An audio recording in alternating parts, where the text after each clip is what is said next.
Okay guys, Assalamualaikum. Abang Koryo Oring here. Aku pening lah dengan korang ni. Well, lah.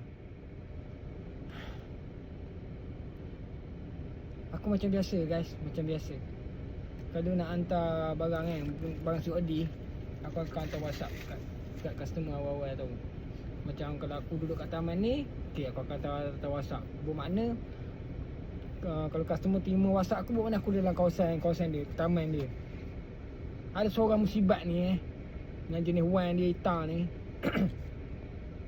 Tahu tak dia balas apa? Korang tengok ni dia balas apa? Dia suruh hantar hari Isnin sebab tak gaji lagi. Dengar ke dah gaji?